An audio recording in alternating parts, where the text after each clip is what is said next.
Welcome to WagerTalk TV. I'm Kelly Stewart, joined by Rob Vino at Rob Vino Sports, and Ski Profit at Ski Profit. We're going to break down the Tennessee Titans at the Baltimore Ravens. This one looks like 6.5, pretty much across the board. Total 49. Ski, do we remember too much of what we saw last? And that's the Baltimore Ravens losing on Sunday night to the New England Patriots. It's kind of going to be an interesting one here. I like the Ravens in a teaser spot down to 1. I definitely understand that. I mean, you hear Lamar Jackson saying they're pissed and everything, but Tennessee Titans, I mean, they want to come look better again this week too. They had a bad week last time out. And the Ravens, I'm looking at them, they can't stop the run. And what do the Tennessee Titans want to do? Derrick Henry, they want to run all game long.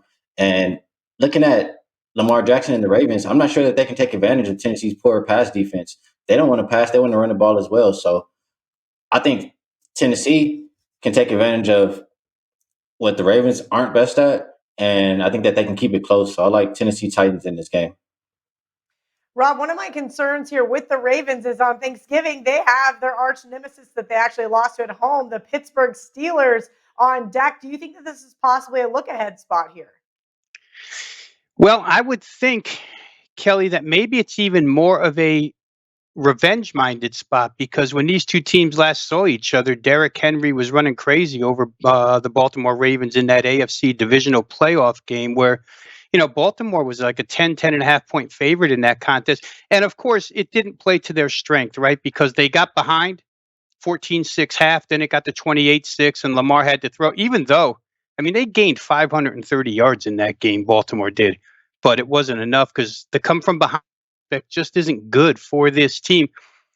I'll say a couple of things here. Injuries in the NFL have been really important this year. And when we do these videos midweek, it's kind of hard to be definitive.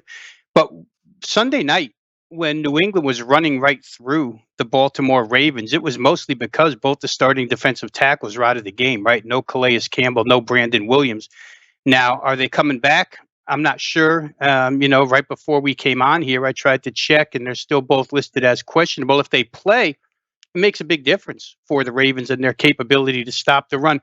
Tennessee has been without their starting left tackle, Taylor Lewan, for 4 weeks. I just want to run some numbers by you guys here. The 4 games that he has missed, their scoring average is down to 21.3 a game.